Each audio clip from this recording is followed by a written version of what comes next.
What will make things change? We need to know more to reduce this risk. I asked the church about this matter. Thinking as individuals, but also remembering that they are all global. We are all global community. Think about environment, not in your particular country, but think about a greener world where everybody feels at home and their life is protected. And finally, making sure that there are more people conscientized about the need to care for the environment. That is the teaching aspect. Nearly 80% of all the waste generated is unsafely managed. As a result, the country loses more than 17,000 children every year due to sanitation-related illnesses. But we can work to make these cities healthier, livable, and sustainable for generations to come. UNICEF partnered with various companies to address the sanitation and waste management gaps within the fast-growing low-income urban informal settlements of Nairobi. What will make things change? Jirani mwingine na mwingine mkiungana unaweza fanya usafi mahali unaishi. Lakini mwanzo tulikuwa tunafagia na vijiti kama unafagio kwako unatoa, alafu tunachukua gunia, tunatandika chini, tunaenda kumwaga hiyo takataka, tunabeba waine.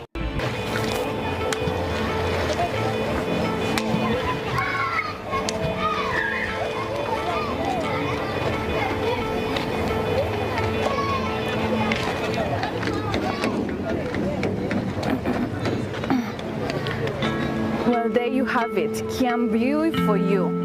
We have seen some progress of the bridge. 100,000 plus people here in Kiambiu. And what is next? We need to see this waste management taken control of and handled. I got to interview the founder of Frankie's Foundation, who deals with waste management, in particular electronic waste. Life is a journey, and when you have an electronic, it has a lifespan, and when the lifespan ends, you can use it either to help by donating it so that it can assist in maybe reproduction of other gadgets like recycling. Also, I'll say that it's good to protect the environment through e-waste management, and everyone has a role to play in this journey because if I remember in 2019, according to the statistics from the National Bureau of Kenya, they say that 90% of people in Kenya were using gadgets, possibly laptops and mobile phones, and the rate increased from 98% to 152. It means that people moved from using, people moved digitally from 98 to 152. It means that everyone has a role to play, because at the end of the day, when you buy these gadgets, when they come to the end of their life, they need to be somewhere, and if they are not treated well, they'll find themselves in the environment, and they will pollute the environment, which also contributes to climate change. Yeah. So your foundation is stopping that from happening, and I can commend you on that.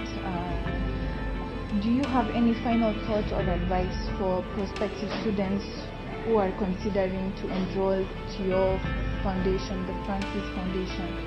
Yeah, this training is sponsored by Frankie's Foundation. And the reason we are sponsoring is we want many young people to have skills. This market is big. We're talking about 58 million Kenyans, and everyone has a gadget. The market is big. I'm encouraging young people who are unemployed to come, embrace this training, have skills, learn, so that they can earn a living through it. Because when they earn a living through repairs and recycling, they also help in e-waste management, because most of the gadgets that will end up in the environment polluting the environment will be recycled back to the use, and it will add value both to the community and the environment. It is important before throwing out any electronic waste or any waste of that matter. It is checked with the appropriate government agencies to determine the proper methods. But one of the alumni of Frankie's Foundation has more about this. The good thing about Frankie's Foundation is here to support local. So Yeah. it's very made in Kenya. So the technology is locally sourced. Was trained on it. I am an alumni of Frankie's Foundation. So when I got the training and I got to understand that there's more to it and it's come together because not only men, it's not the men only who uses phones, electronics right now. We all use it. Okay? So it is good for us to know what to do after we're done with this and where to take these things so that the environment will be better. I also interviewed the founder of Queen in Africa. She deals with hair waste materials. Until we get there are activities that we need to do and more work for us to grow and reach to a point where we can also do deliveries. Because if you're collecting from communities, remember Mathare has almost 5 wards and even outside Mathare.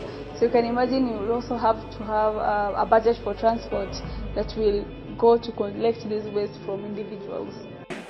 More than half the world's population lives in cities today.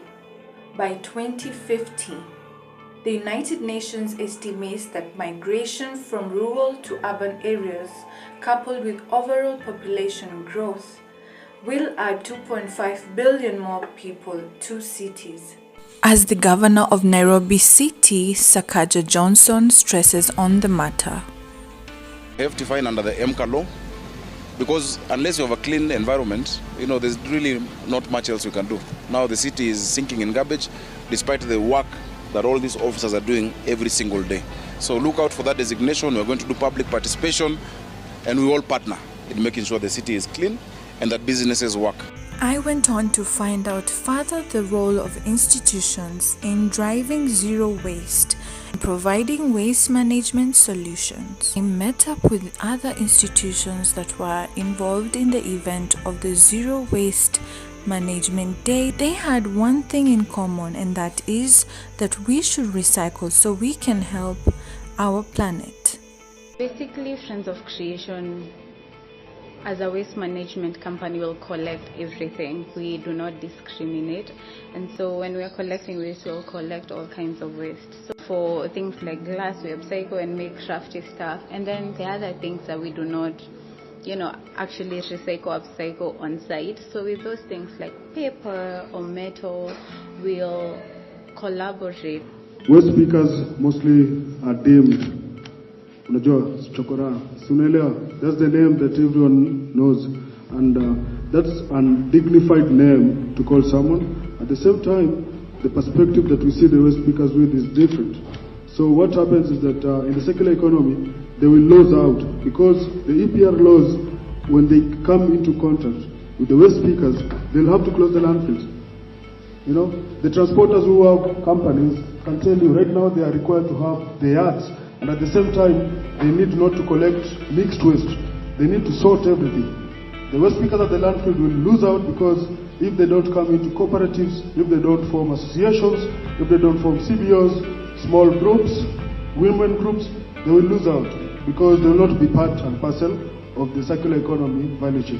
So that's why we make sure that we try to advocate for them, and also at the same time they get the knowledge and the purpose of what's happening.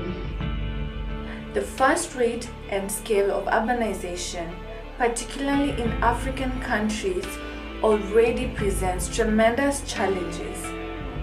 But the children of today do not fear, because they have ways on how to communicate on the matters of waste management. Hata moja panda 10, jukumu letu kama watoto, tupande miti mingi. Yeah!